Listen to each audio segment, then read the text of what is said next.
Hey guys, how's it going? It's your boy Luke here for our round two live stream for the Genesis Invitational. Going to be covering round one, a little bit of a review of how the course played, and of course, our favorite plays for the round two slate. So let's go ahead and hop right on into it. First off, with a review of today's slate, and we're going to start off with the data golf review. So you can see the scoring average in the morning and the afternoon wasn't all that much different, about a third of a stroke difference between the morning and the afternoon wave. A lot of that comes down to the moisture on the golf course. Early this morning, a lot of that moisture that came with that hailstorm on Tuesday morning was left over. You could see the dew on the ground. A lot of the shots didn't get a lot of the release that we saw towards the afternoon, particularly the parts that we saw on national television. That wasn't happening in the morning. So that's why the scoring average was a little bit better. This isn't a long golf course, so the lack of distance with that added moisture wasn't really a factor. If anything, it was actually advantageous. Tomorrow morning, we're likely to see a similar split, maybe a little bit less exaggerated, just because there's been more time, a lot more heat out there, a lot more sunlight on this golf course, which means a lot of that moisture that was dumped on Tuesday is pretty much gone. So tomorrow is probably the last day we're going to see that type of effect, because throughout the weekend, the weather is going to be absolutely beautiful. A few things to note about the golf course in general is you can see that first hole played just as easy as we would have expected, nearly a stroke under par. You can see in the morning it played 0.9 shots under par, 0.8 for the afternoon round, which we can see there was a ton of eagles. Let's see, there were 8 eagles in the morning, 3 eagles in the afternoon. So obviously those receptive conditions in the morning were advantageous for the eagle play, but in the afternoon, a fair amount of birdies made as well. Number 11 was also particularly gettable. That was another par 5. The drivable par 4 did play under par. We may see it actually play over par at some point this week, especially if it ends up getting really firm and fast. From a generalistic space here, not much to change, right? It's playing just as difficult as we would have expected. And as the weekend goes on, it's only going to get worse. This place is going to get even more firm, even more fast as the weekend goes on. So we could very well see a scoring average tomorrow that ends up being closer to even par. On Saturday, just slightly over par. And then on Sunday, we might see some madness. Let's go ahead and hop right into the player pool without any further ado. You can see some of you guys down there in chat talking about the player pool for today. We have Corey saying Cantlay almost put his second in on 18. Dang it. Hopefully he doesn't make that putt.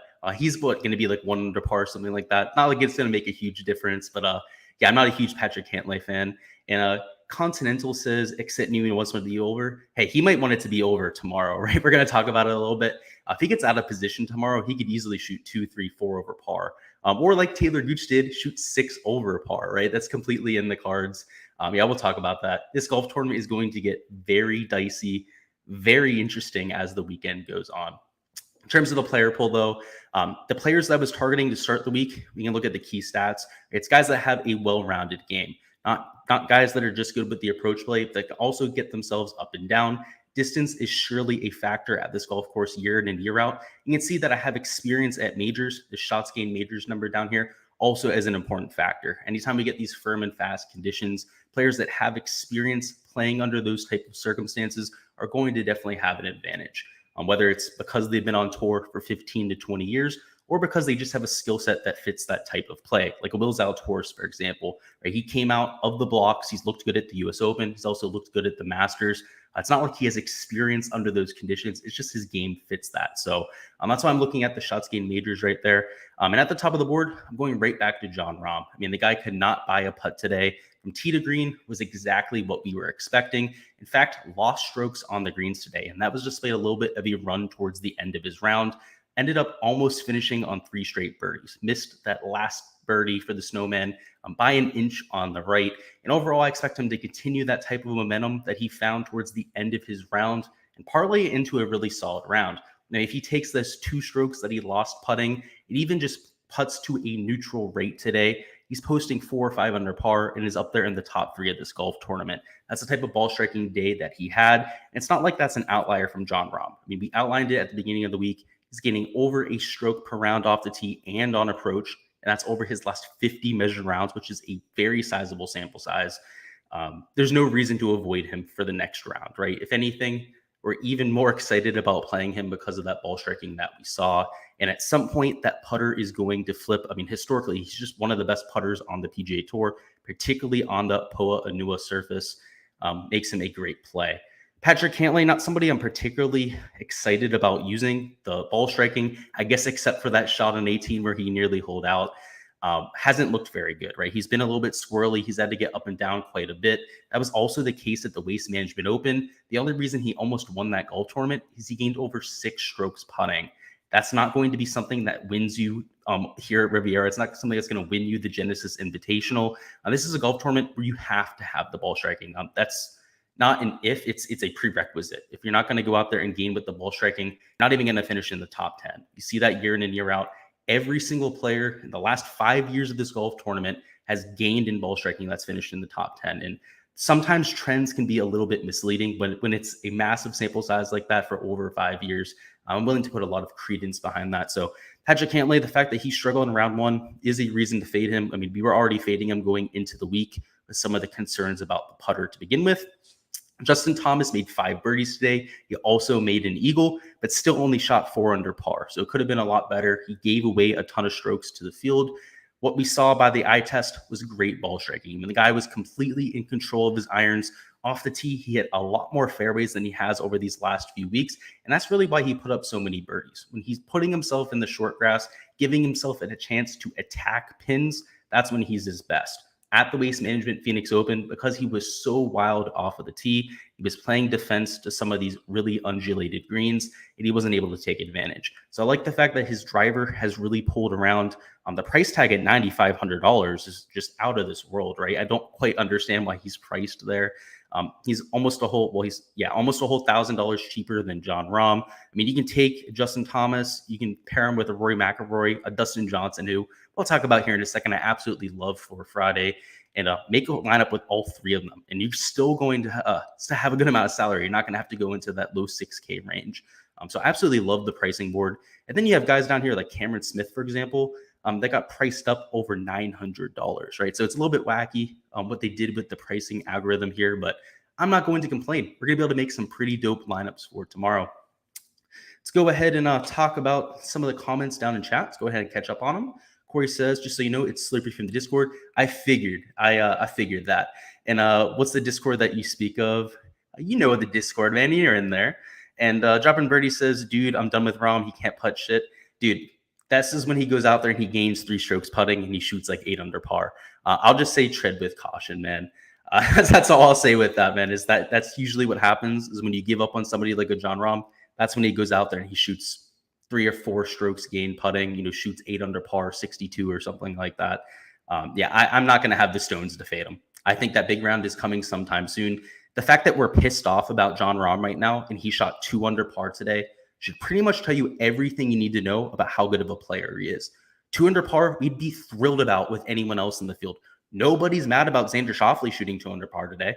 You haven't heard anyone bitch about that, right? But we're bitching about Jon Rahm, and myself included, only shooting 2 under par today. I should tell you everything you guys need to know about his game.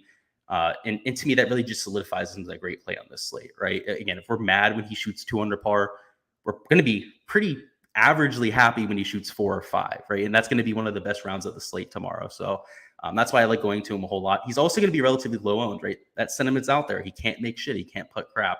Well, if he's sticking it to 2-3 feet on every single hole, he might not have to make a putt. So he also has that going for him. Let's talk about DJ. He had the similar problem. The guy's ball striking was immaculate. I mean, he had a 10-foot eagle putt on number 17, ended up missing it, of course. He had a double bogey on hole number 10, which was completely unlucky. It wasn't really his fault. I guess the tee shot put him out of position. He ended up hitting it into a fairway bunker about 60 yards short of that green. If you guys know anything about Riviera, particularly number 10, it's that tiny drivable par 4. I mean, the green is probably about 2,000 square foot at the very max, maybe even less than that. So if you end up hitting in that fairway bunker, it's an impossible shot. He ended up hitting it into another bunker where he hit it on the lip on the side. It was plugged, and the only shot he could hit was a lefty bunker shot. I'm sure a lot of you saw that on the broadcast. That's the reason why he shot 2 over par today. You take that hole away from him. I mean, most people played that hole under par. So if you give him a birdie on the hole, he ends up shooting under par for the day, right? So I think a lot of the sentiment around Dustin Johnson is going to be swayed by that single hole. And anytime we're playing Showdown, I'm always looking to buy in on those rebounds. Another thing to note is that his ball striking outside of that one hole was absolutely immaculate. Like I said, he gained off the tee, gained on approach as well. Just couldn't buy a putt for his life. And those are my favorite targets for Showdown because they certainly have the easiest path to rebound and the easiest path to a ceiling performance as well. I mean, it's Dustin Johnson, right? The guy can easily go out, shoot 7 or 8 under par. And I don't think any of us would be surprised at all. Moving down a little bit further, actually, we'll talk about some of the fades, right? Colin Morikawa putted well above his baseline today. He actually gained strokes putting to the field. It's not something that we see from him very often. And the fact that he only got to 4 under par is concerning, right? If he's gaining strokes putting on the field and he's still not cracking the optimal lineup for Showdown, that's an issue because this isn't somebody who's going to go and gain 2 or 3 strokes to the field on putting, right? It just doesn't happen for Colin Morikawa. So I'm worried about that. Definitely didn't show his best work around the green. That was the main issue that we faded him going into the week. Of course, also the fact that we haven't seen him play very much, particularly on the PGA Tour. I'm still concerned about Colin Morikawa. It seems like a lot of people are excited about his play, but that's without looking at the stats, right? If you take a look at the numbers, he did a lot of that with the putting, which, again, we can't really count on him doing going forward. Xander Schauffele, I'm fading just because, first off, the around the green play is an issue. He's going to be playing in the harder of the 2 waves tomorrow during the afternoon. And I just realized we forgot to go over the weather. So we'll touch on some of these comments down in chat, and then we're going to hop over to the weather because, I mean, we're going to touch on it for maybe 30 seconds. It's perfect for tomorrow, but of course, that's always a part of this live stream. Hudson Edwards says, Rom could have easily shot a 64 today. Absolutely agree. Ali Bro says, how did you get on today? Any good looking lineups? My main lineup, so my single entry lineup, all 6 guys right now are through the cut. So that's pretty good. Obviously, still need to hold on tomorrow. For our large field stuff, I have a few lineups that look good. I have a ton of Jordan Spieth. I have a ton of Jason Kokrak. I told you guys I'd be playing a lot of them yesterday. So that's going really well, but I don't have Joaquin Niemann. He was a fade for me. So it's not going well right now, right? If you don't have the leader after round 1, you're not going to be cashing a whole lot in these big contests. But of course, a lot is going to change. Max says morning versus afternoon. Yes, we're going to touch on the weather here in about 30 seconds. Touch on that. And Corey says, Mac going mostly morning. Yeah, we're going to talk about the weather. That morning dew is definitely going to help. Continental says that DJ is still in play. Absolutely agree. So let's go ahead and talk about the weather because it is important. I meant to touch on it a little bit before. I got a little bit ahead of myself there. There we go. Let's hop over to the weather, and you can see for tomorrow, it is much nicer than what we had today. In the morning, 4 to 5 miles an hour, as you would expect over there on the West Coast. In the afternoon, it gets slightly stronger towards 9 to 10 miles an hour, but that's nothing that we don't expect. This is the usual weather pattern for pretty much any location around the United States. So it isn't going to change our modeling whatsoever. I'll just say from a general Showdown standpoint, if you guys are new to Golf Showdown, in general, you always want to be targeting guys in the morning. That's why a lot of sharp bettors that are betting first round leaders typically target guys that are going off early in the morning. You get that wet dew, softer conditions, more receptive greens, all that sort of fun stuff. And it ends up paying off. So I'm going to be targeting guys in the morning. Again, like I said, we did have that hailstorm on Tuesday. So it is going to be a little bit more wet than usual because of that. But this might be the last day that that's the case. After tomorrow, because it's supposed to be sunny all day, you can see not many clouds in the sky expected at all. It's going to burn off. So there's not going to be much moisture there very much longer. So in general, again, maybe you go after some of the guys at the beginning of the board, maybe some of the guys going off right around 6 to 7 a.m., but I wouldn't do anything crazy. So John Brady says, here is my question on Rom. CT Pan is the man. F. Neiman. Yeah, F. Neiman, man. I'm completely with you there on the Neiman train. I don't think he keeps it together. So let's go ahead and talk about Joaquin Niemann. I'll go ahead and bring up the player pool once again. He's going to be chalk tomorrow, and it's not going to be worthy chalk, right? He's down here. Let's see. He's down at $7,700. So we got a price decrease, of course. Draftkings Showdown algorithm. Brilliant. The issue is around the green play, right? This is somebody who leads strokes around the green. He's not always the most accurate player off of the tee. And we know he's going to be put in at least a few precarious positions, usually every single round. Didn't happen today, but certainly multiple dozens of times even throughout a golf tournament. Last year, the guy who hit the most greens in regulation at the entire tournament hit 48 of his 72, which means you had more than a few dozen misses into greens. And pretty much every time Joaquin Niemann misses these greens, He's probably going to be behind the 8 ball to getting up and down. He's also somebody who, in general, isn't a great putter on Poa Nua. He's a much worse putter on the surface than other surfaces. I don't see it continuing, right? He pretty much had everything working today. I believe every birdie that he made, at least that he putted, was within 9 feet, but he also chipped in twice today. So not every birdie that he made was from within 9 feet, but every time he made one with the putter, it was. And he's not going to be hitting iron shots to within 9 feet the entire week. And if it does happen, he wins at 25 under par, so be it. But that would be the outlier of all outliers, right? That's not something that we can count on. Anytime you have somebody that goes off in Showdown, I'm almost always telling you guys to fade them, because to back up that type of round is one of the more rare things to see on the PGA Tour. The only time I can think of that's happened of late was Seamus Power. If you guys remember, he shot 8 under par the first day, ended up shooting 8 under par the next day. But outside that, it hasn't happened in quite some time.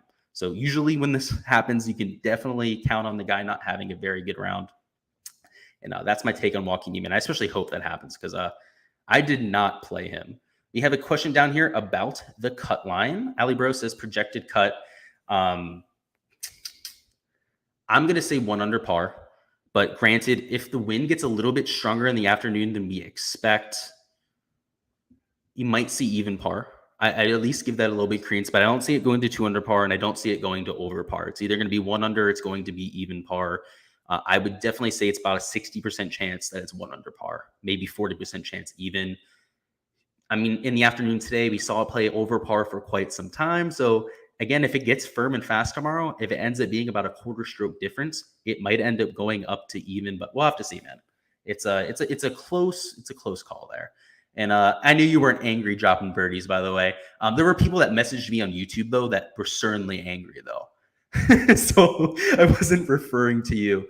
That's just part of the job here. Pretty much if anybody starts over par, like it can even be through one hole, I'll get like 6 messages from people like, you told me to. My favorite today, by the way, and this is my favorite, right? Is like you have guys that'll start with like 2 pars in a round, and then you'll get messaged by like 10 people like, oh my God, I can't believe someone even play him, blah, blah, blah, blah, blah. And he ends up like over par at the end of the day or under par. It's my favorite thing. Because I'll message them at the end of the day and be like, what was that? Especially when it's somebody that was over par and ends up under par. I'll be like, what was that again? Golf God's got to get Seamus back, though. Man, I hope he ends up coming around. He's a hell of a golfer. This isn't the best course fit for Seamus Power, but I think long-term he's got a hell of a career ahead of him. Reminds me a little bit of, I would say, Chucky 3 Sticks. You guys know Charles Howell III. He has a well-rounded game. You know, he's not really a flashy player. He's not super long off the tee. He's relatively consistent, cut maker. That's the kind of career that I see Seamus Power having. He's going to win from time to time, right? The guy won this year. Not really that much of a surprise, but I don't think he's going to do it all that often.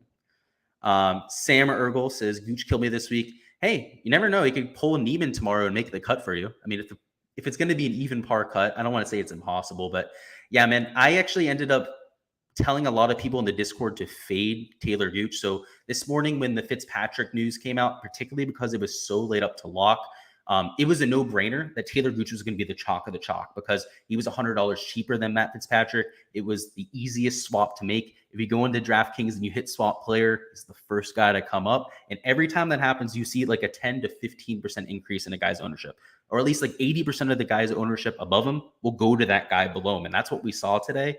So I pretty much told everyone in Discord, I was like, get out on Taylor Gooch. Like, it's probably not a good idea. He's not a 25% owned type of player. I liked him. I thought he was a decent play going into the week, but he was nowhere near a chalk play, right? I was gonna roster him at like 7-8% ownership. So to the people that ended up getting off him, good job. But obviously it was a tough situation because it was so late into the day. Got to troll a little bit, man. I'm going to troll you back then. Just understand that.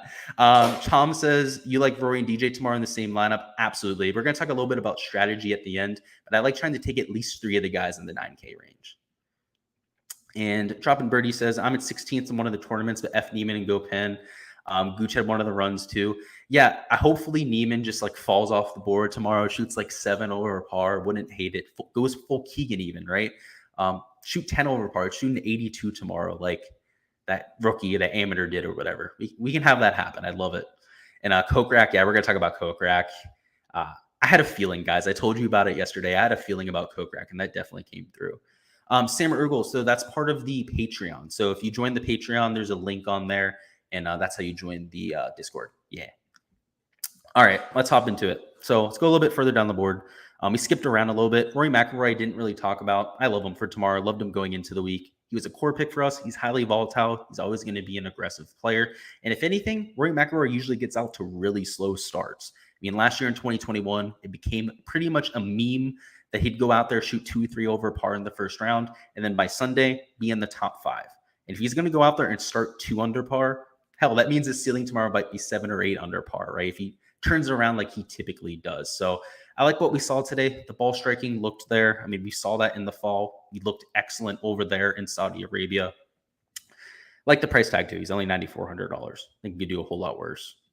Victor Hovland has the same issue as Colin Morikawa, same issue as Patrick Cantlay. The ball striking looked horrible today.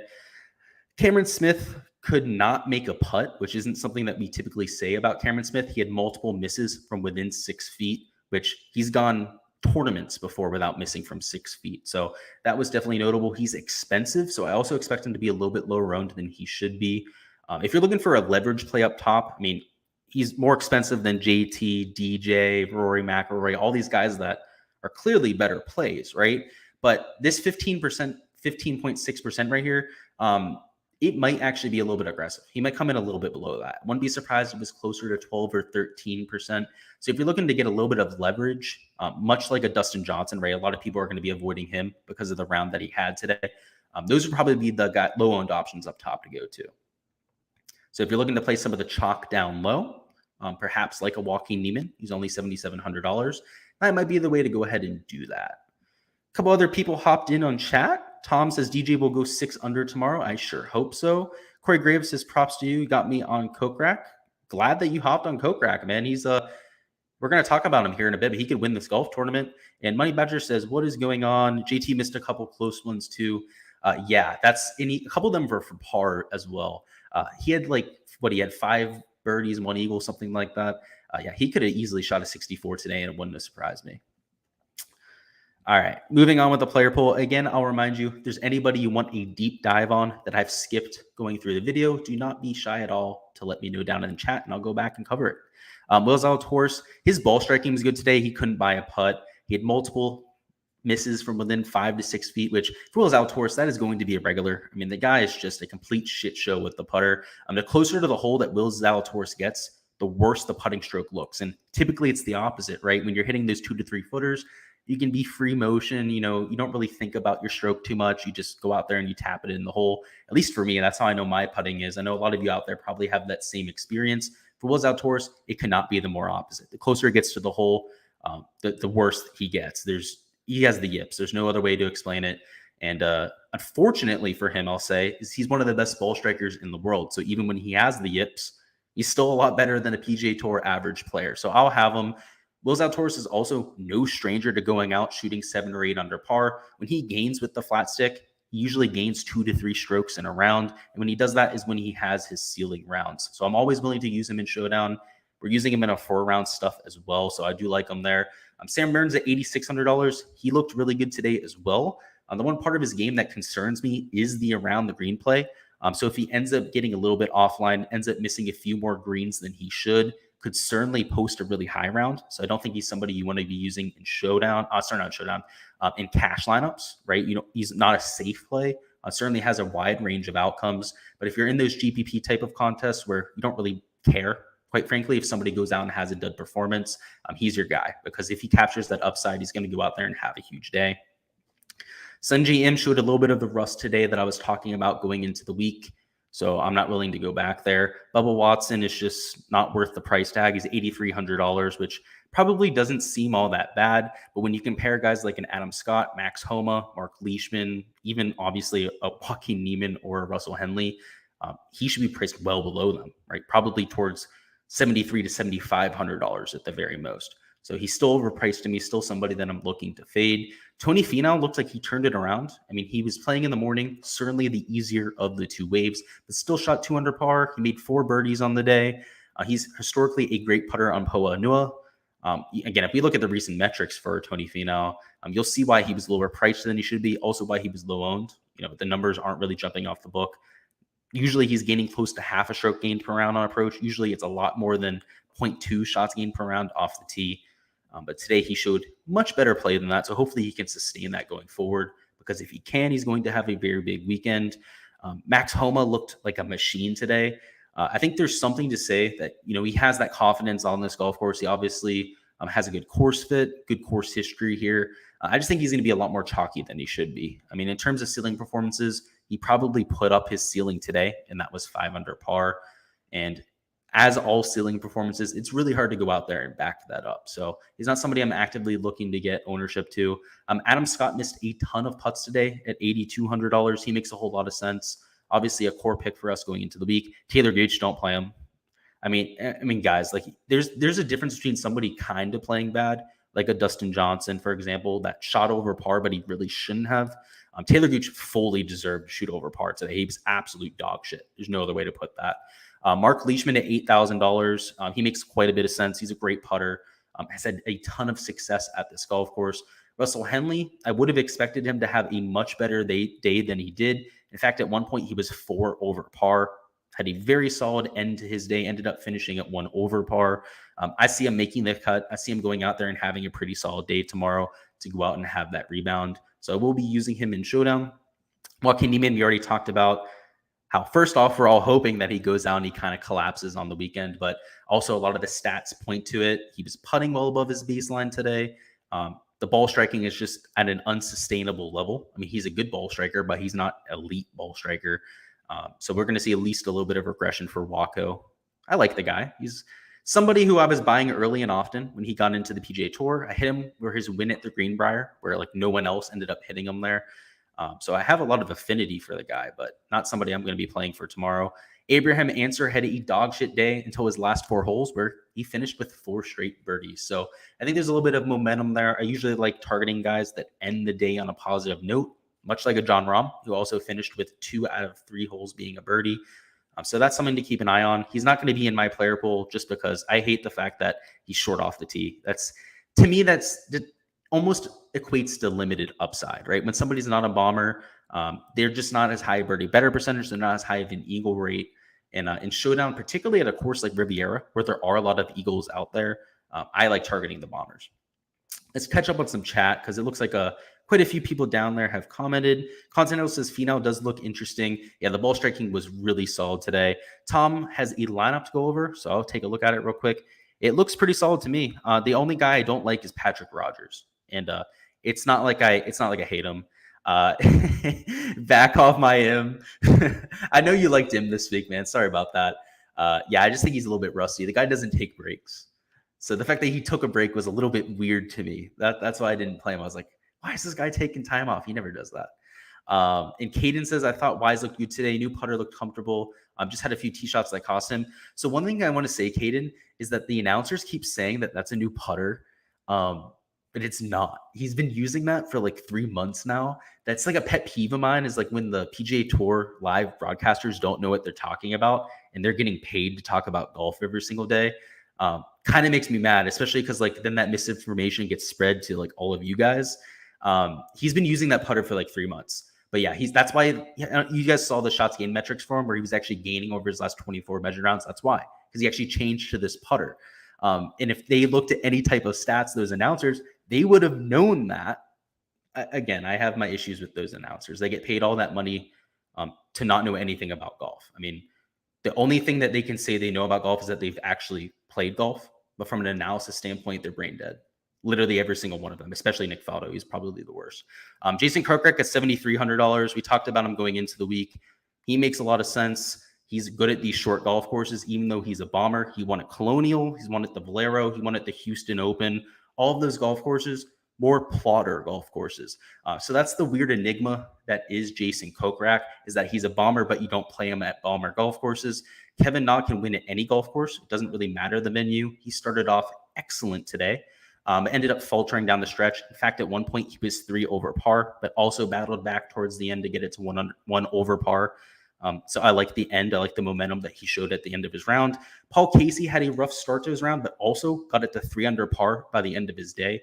Elite ball striker, somebody that we hadn't seen for quite some time. That's why he was as low owned as he was this week. But if you guys remember, Paul Casey towards the beginning, even the middle of 2021, was like 25% owned in every single week in DFS. And that was at like $8,500 to $8,800, even the mid 9K range at times, because of how well he was hitting the ball. And now we're at a ball strikers venue, a place where you have to have that all around game. Why Paul Casey wasn't chalk this week was completely beside me. I didn't really understand it at all. Everybody says exactly. I'm assuming you're talking about the announcers thing. Yeah, it pisses me off a whole lot. Like Aaron Wise has been using that putter for like a while now. Like it's not even been like a couple events. And he's been on television for like 6 events since he's used it. Tom McDermott says, do you like Corey Connors? Yeah, we're going to talk about him. I do like Corey Connors. And Money Badger says, in a general showdown strategy to go with guys that shoot +3 and -2, again, past years, it seems like a lot of guys who shoot average rounds have the lower second round average scores. Yes. So that's in general, right? Anytime somebody has a bad day, any statistic, they're usually able to regress back to their averages. So if they have a bad round, they shoot 3 over par, for example, but they're just a dog shit player to begin with, right? They're probably going to go out there and also shoot over par. But if it's Rory McIlroy that shoots 3 over par, you're very likely to see a bounce back. So definitely would agree there, Money. And you also get lower ownership with the guys that shoot over par. You also usually get a lower price, right? Because the algorithm will price them down. So yeah, right. You're getting a lot of positives, right? You're getting positive regression, you're getting a better price tag, and you're getting lower ownership. All of those things combine to make them a better play, because there is a lot of truth to saying that guys that play well one day, more than likely than somebody else to play better the next day, right? So that's definitely the case, but there's other factors that we talked about more than make up for that. So definitely agree with you there. All right, let's move down a little bit further. We have Luke List I'm willing to go back to. He had a great start to the day. The ball striking was awesome, but he couldn't buy a putt for his life. And that's going to happen for Luke List at times. If he can go out there tomorrow and putt to a neutral level, I see him shooting 3 to 4 under par. Of course, if he has that once every couple months type of round where he gains on the greens, could go out there and shoot 7 to 8 under par. Would not put that past a Luke List. He has the ball striking to get there. Just the putter has to come around.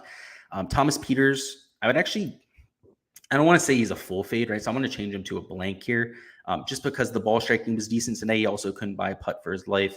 Cameron Tringale is good when the conditions get tough. Same thing with Corey Connors, as I know somebody just mentioned down in chat. He's $7,300. He's an immaculate ball striker. He has the same issues Luke List, right? He's got that absolute dog shit putter. He's got to turn that around. But Corey Connors, much like a Luke List, much like a Will Zalatoris that we talked about before, no stranger to shooting 7 or 8 under par, because when they gain with the putter, everything else is going to be there. A little bit further down the board, Siwoo Kim is an absolute madman, no stranger of going low. He'll be in the player pool. Same thing with Maverick McNeely and Lanto Griffin, highly volatile players that have a solid price down in this lower 7K range. The modeling all looks decent on them, so I'm definitely willing to go there. Adam Hadman's not volatile enough for me. Harold Varner III looked completely dog shit today. He's probably been partying for the last 3 weeks since he won that over there in Saudi. Mackenzie Hughes, oh boy, he was a miss. I had him in 15% of my lineups. That is not going well. He might have gone into like 2 over par by the end of the day, but oh well. Robert McIntyre, he's a much better player than his price tag. Obviously, a European Tour standout, somebody who's in the top 50 of the official World Golf Rankings. And a lot of the other guys in this range are in like the 75 to 100 range. So if you're just doing it based on pure talent, he's a good price, especially in terms of points per dollar. I also have him projected a lot higher than the other people in this range. Carlos Ortiz, extremely volatile, extremely aggressive. So I always like him in Showdown. Molinari is a home course guy. Always love going to those type of vibes. Ryan Palmer, also extremely aggressive. Didn't have the best day, but we could see a little bit of a rebound tomorrow. KH Lee fitting that same type of build. Matt Jones scored like hell today. He made a ton of putts, was extremely aggressive. I kind of hope he misses the cut, so I'm still going to be playing him in Showdown. If he has a bad day and misses the cut, so be it. So we can get a good number on him at the Honda Classic next week. So we'll have to see on Matt Jones. He obviously won the Honda Classic last year, so maybe he won't get priced very low. Maybe I'm just asking for too much there. Troy Merritt, he's not somebody that's really all that enticing to me. Neither is Joel Damon. Really, Neither is Matt Kuchar or Pat Perez. Pat Kazire is an absolute madman, no stranger of going low. Russell Knox, the ball striking has looked excellent over the last few months. You could convince me to play him. Aaron Wise, we already talked about in pretty good detail to this point. Great ball striker. Putting has been really good, which again isn't something that we usually say about Aaron Wise. If he can somehow go out and miss the cut, much like a Matt Jones, and it's horrible to say, he's in my main single entry lineup as well, so maybe I shouldn't be saying that. We're going to get a really good number on him also at the Honda Classic, a place that he's been pretty solid for his career, so I wouldn't hate that. Cam Davis is not very good around the green. That bothers me. Same thing with Sebastian Munoz. If they miss even a few greens tomorrow, that's going to cause them issues.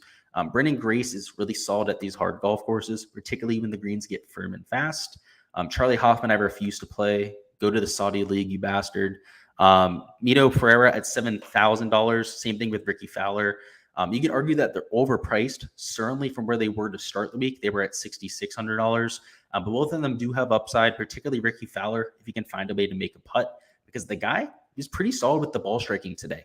And the one thing about Ricky Fowler that I really found notable today is that when he put himself out of position, he was unbelievable. Like his around the green play at this golf course on Kikuya, and it's not just for this golf course, it's also been for his career on this surface, is unbelievable. I mean, he was putting every single chip to like 2 feet, whether he was short-sided, whether he was 40 yards from the hole, you name it. I believe he only made 2 bogeys on the day, and they were like almost unavoidable. They were 2 putts, I believe. It really wasn't the around the green game that caused the issue. Doug Gim is an absolute madman. You can go to him if you're looking for a ceiling performance. Patrick Rogers, I don't hate the play. I just don't love the play either. He also deals with around the green issues. So that's the main issue there. Wyndham Clark has had a lot of success at this golf course. He didn't necessarily have the best round one, but you could look for a little bit of a rebound there. Aaron Rye is an absolute madman. He's turning into the new Peter Malnati, somebody who, in terms of fantasy scoring, is going to do much better than his placement position indicates. But, I mean, he had 2 birdies to start. He had 3 straight bogeys, a par, a double bogey, an eagle, a couple other birdies mixed out through a card, and a couple other bogeys. I don't even know where he finished. At this point, he could be 3 over par for all I know, or he could be 3 under par for all I know. That's the type of data Aaron Rye was having. If you like interesting scorecards, if you like action, then you're definitely going to like Aaron Rye. So I do like him for Showdown. He's $6,700, so he actually did get a price increase in this circumstance, but I'm okay with that. Let's go over to chat. Okay, let's see. I have quite a bit to catch up on. Sorry about that, guys. He says, give me 2 guys for Tony. Do you mean as substitute for tomorrow, and don't tell anyone else? I'll message you afterwards. Caden says, Mackenzie Hughes with a huge back nine finish. He actually finished +1. Hey, sometimes there's good surprises, right? So that's solid. Hopefully he makes the cut for us. In Showdown, I don't think he's as bad of a play now, right? I like having that momentum going into the back nine. Constantino says, Patrick Reed, no thank you. As Corey says, he looked great today. Obviously, very, very, very sarcastic there. Varner, oh boy. Yeah, he's that's not a good thing for him. Money Badger says, can you touch on JJ Spawn? I know he's not a sexy name, but for some reason, feeling he can go low tomorrow. We'll touch on JJ Spawn. I don't think he has the best skill set in terms of like getting low. He's not a bomber. He's not really a really good approach player, but he is really good in terms of a balanced play. So he's more of a cash play for me tomorrow because I think he has a relatively high floor. In GPPs, we'll touch on it. I don't think it's crazy, right? He's been really solid over this last month. He's made some cuts. He's posted some top 25s. So I don't think it's the worst idea. Tom has a rendition to the lineup that he sent us before. Let's see it. Very similar to the one that you had before, except it seems a little bit more balanced. I really like that lineup, Tom. That looks like somebody that a lineup that I would enter. And Sam Ergel says, join the Patreon. Which duo would you rather have? First off, thanks for joining the Patreon. Glad to have you.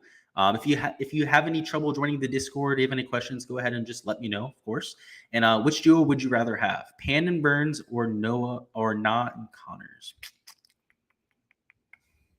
The second. I'd rather go with the more balanced build, right? So the 2 guys that are in the 7K range, the non-Connors, I think both of them have really high upside. As much as I like Sam Burns' upside as well, CT Pan, I'm not sure if I dig the play as much as other people may. I think the other two are a little bit safer plays as well. A little bit further down the board, let's touch on JJ Spawn, right? Because he's right here, and we just got asked a question about him. You can see in terms of the recent form, because he's made some cuts, it's top 50 in the field. That's certainly respectable. The course fit, 55, that's certainly respectable, and that puts him at 52 total. He's about as average a play as you're going to get. So like I said, he's more of a cash play than anything. He's safe. He's a good putter on Poa Nua. We take a look at some of the recent form, what's really carried him to this level. Hopefully I can find him here. There he is.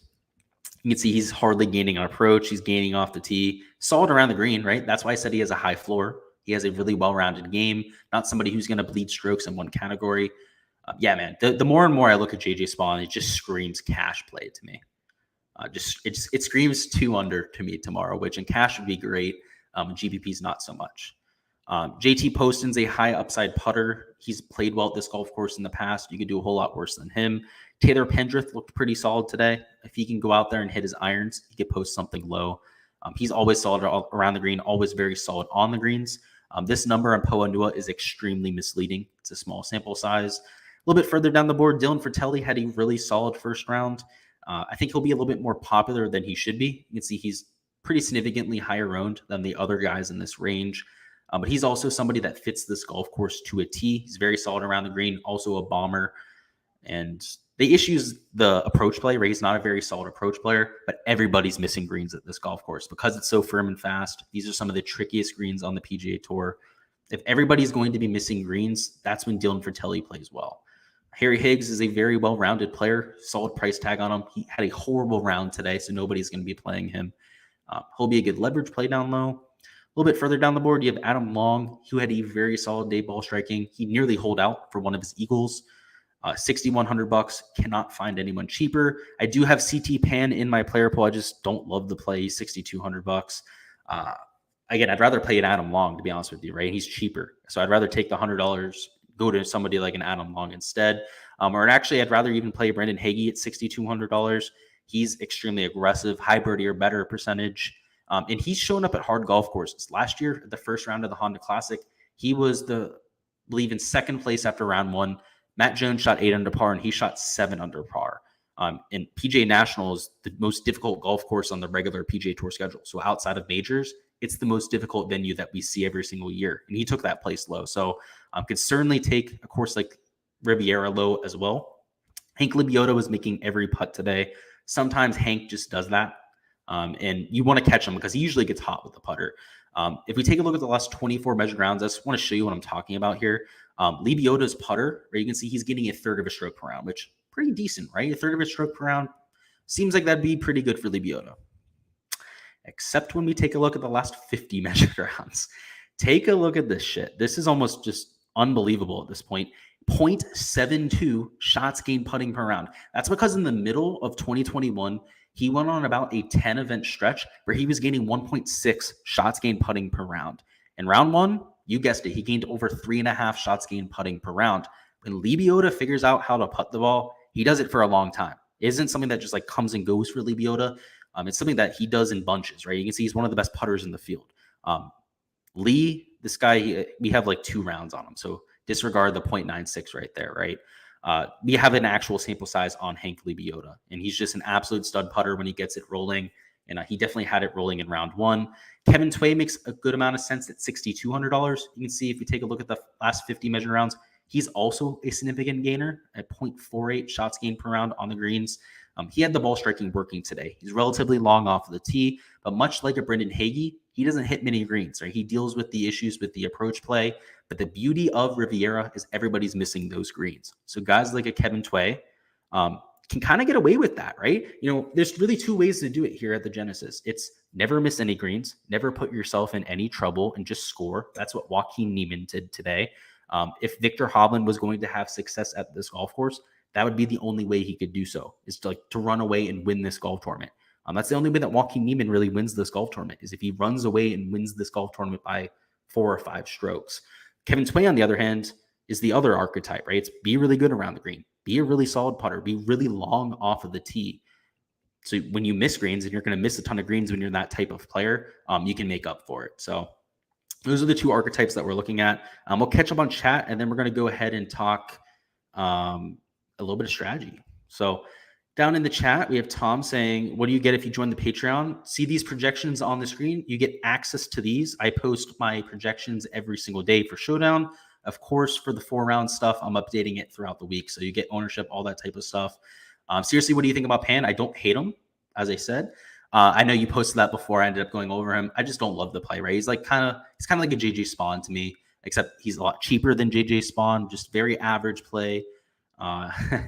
Who do you think will suffer from diarrhea? Have to keep you honest.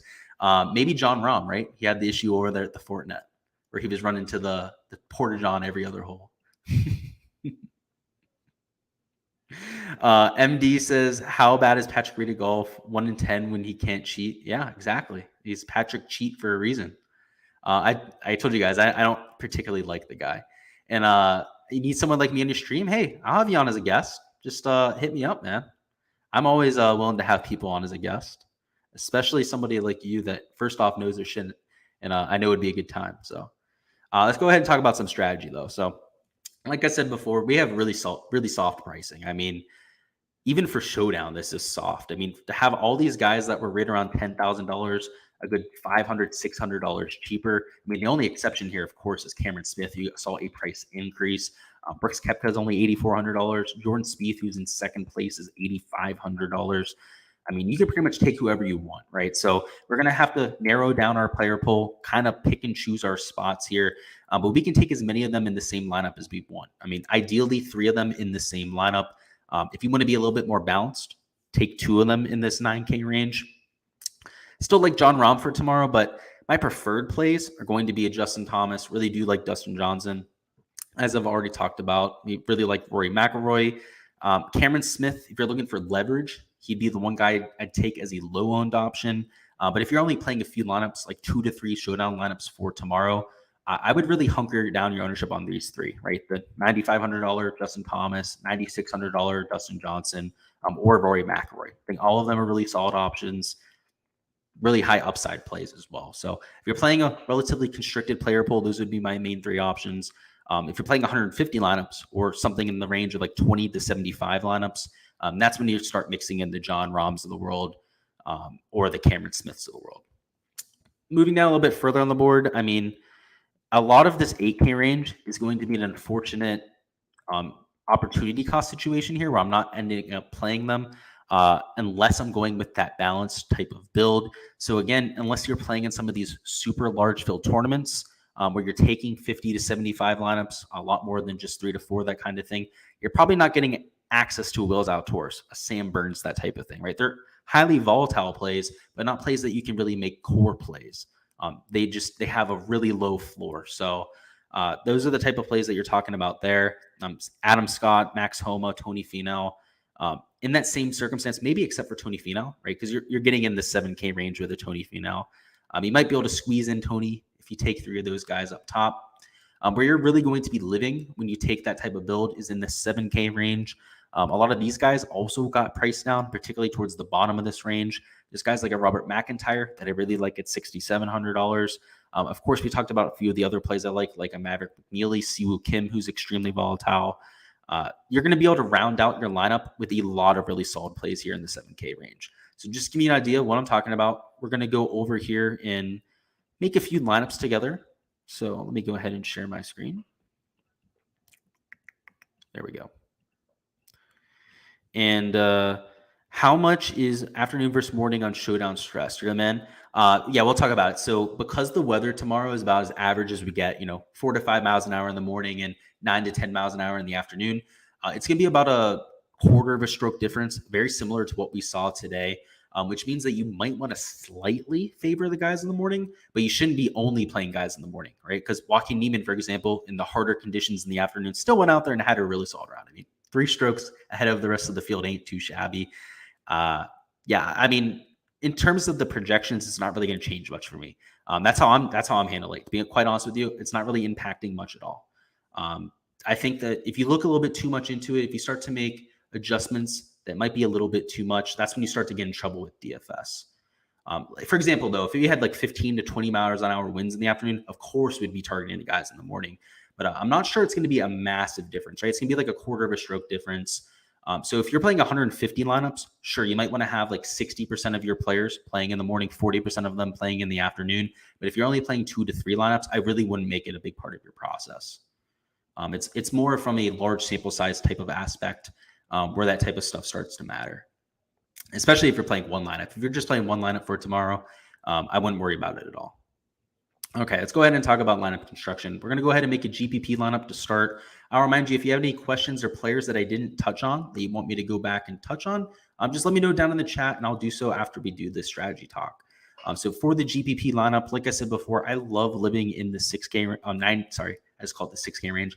Love living in the 9K range up top, that being guys like a Dustin. Now I can't speak, guys. Dustin Johnson and Justin Thomas were giving me a little bit of a dyslexic moment right there. I don't have dyslexia, but it felt like it for a second. Those two guys up top wouldn't be the worst plays at all. Of course, you still have $7,700 remaining per player. So that's why I advocate trying to get somebody like a Rory McIlroy into the lineup as well. And you can see you can still live in that 7K range. As long as you're taking one guy down low in that mid 6Ks, you can pretty much take whoever you want, right? That's the beauty of Showdown, is because the pricing is as soft as it is. It's a lot easier to make lineups. And a lot of that's because casuals play Showdown, right? A lot of people are looking to try and tilt their lineups, or maybe they're got off to a really bad start. And if they want to try and run back their winnings, that they try to make it as easy as possible to make lineups. So somebody down low, we already mentioned Aaron Rye. He's $6,700 up here. He's somebody that I really like going to. Even a little bit further down the board, guys like Taylor Pendrith make a lot of sense.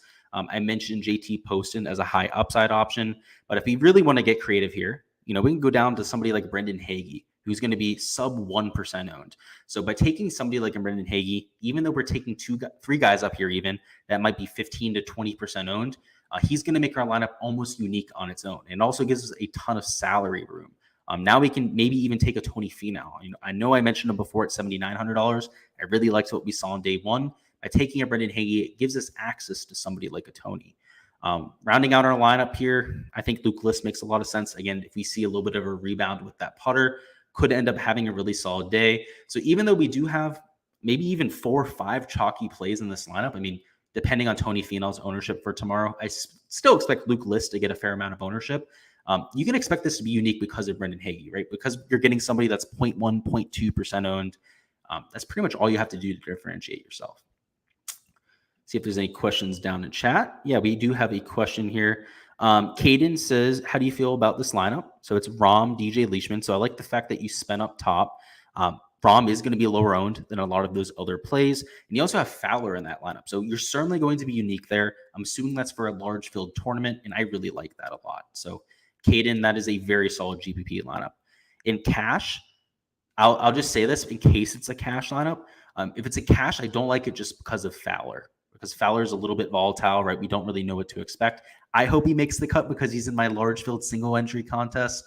But I wouldn't be putting him out there in a cash lineup. And John Burry says, dead money. Great question. Great thing to touch on here. So with dead money, that's always something to talk about with Showdown. Don't be afraid to leave money on the table. So with this GPP lineup we're going to build, we're going to make one that's more contrarian. So that first one was more of my 2 to 3 max or even single entry type of Showdown build. If I'm going to be building for a large field tournament and I'm looking to take down, the 100K first type of tournament, we're going to have to be unique. We're going to have to try and get a lot of leverage on the field. And as Joppin' Birdie said, leaving salary on the table, leaving dead money out there is a huge way to do so. So let's go ahead and show you what that would look like. And one way I like to do that is just to spend down from the top, right? Instead of taking a Dustin Johnson, Cameron Smith, a John Rahm, it's just to spend down a little bit further down the board. So I really like Will Zalatoris. I already told you guys before, I really like Rory McIlroy for tomorrow. Also really like Justin Thomas, if he could just buy a few putts for once. Doing so, you can see we still have $7,400 remaining per player. So because we're looking to leave salary on the table, I'm not going to fit in another guy in this 8K range. A few guys in this upper sevens I like. We talked about Paul Casey and his ball striking. He should be lined up for a solid day. Kevin Na, if he can make a few putts, also in line for a really solid day. And you can see we have $7,000 remaining. And this puts you in a range here where you have guys like a Ricky Fowler, Amito Pereira, just plays that aren't really jumping off the board. And because we're taking quite a bit of chalk, Rory's going to be chalky, JT's going to be chalky. Same thing with a Paul Casey and Kevin Na. You're looking at 10 to 15% ownership on these guys. Will Zalatoris, right, 10 to 15, maybe even 20%, depending on the contest that you're in. If we take somebody that's going to be chalky, like a Mito Pereira, or even somebody down here like a Keegan Bradley or a Patrick Rogers, this lineup's going to be duped 100% of the time. I can tell you in that large field contest, you're going to be duped with 10 to 20 people probably. So the only way to make this type of lineup unique, where almost all the guys in your lineup are going to be chalky, is to leave money on the table. So if we go down here, go to the $6,800 range, the $6,700 range, you can go ahead and still take somebody that's going to be chalky like an Aaron Rye, yet have a unique lineup. So that's what Robin Birdies was talking about with leaving dead money on the table. Highly recommend it anytime you're playing Showdown. And it doesn't just have to be $300 on the table. You can leave $1,000, even $2,000 on the table for Showdown. And I don't think you're doing yourself a disservice. So that is definitely something to keep an eye on there as well. So that's another Showdown build that you guys can go with. Lastly, let's go ahead and do a cash build. I know I talked about it before. This is where I really do like that chalky build. You know how we just took a bunch of guys in that 9, 8, upper 7K range? That's the exact type of build I'm looking for tomorrow. So in terms of cash, the safest plays on the board, I think first off, you have to be looking at Rory McIlroy. The guy his game is made for this golf course. You cannot make a better golf course for Rory McIlroy. A little bit further down the board, another safe play. I hate to say Jordan Spieth, but based on how he played on round one at $8,500, you could argue that he's going to be one of the best points per dollar plays on the slate. A little bit further down the board, Mark Leishman's a really safe play at his price tag. Tony Finau, we talked about how I absolutely love that price tag as well. Adam Scott, he just couldn't buy a putt for his life today. He would also make a whole lot of sense. And you can see we can literally just live in this 8K range. Rory McIlroy, sure, he's an elite tier guy in that 9K range, but we just take all the best plays on the slate, right? This is going to be what I'm doing for cash tomorrow. Usually when I'm playing in cash, unless it's for Sunday Showdown where you're dealing with placement points, my goal is just to take as many mid-tier options as possible and as many of the high-owned options as possible as well. And that's generally going to be Jordan Spieth. You're going to see around 15 to 20% ownership on a Spieth tomorrow. McIlroy also relatively chalky. Same thing with Leishman and Finau. So that's what we're going to do. That's what we're going to be doing for Showdown tomorrow. So that's all I've got for this guy, for you guys for tomorrow. Of course, if you guys are watching this on replay and you have any questions, feel free to go ahead and put those questions down in chat. If you guys are watching this live, we will be live again tomorrow at 8 p.m. Eastern time. Unless the round goes a little bit later, if it ends up going to 8:30, 9 o'clock on the broadcast, we're going to go live about 5 minutes after the broadcast ends. So look forward to that tomorrow. Good luck with all of your lineups for Friday. I'm expecting it to be really difficult. Like I said, playing at least right around even par, maybe even slightly over par. With these firm and fast conditions, it's going to be a whole lot of fun. So good luck again, guys, and let's get this cash tomorrow.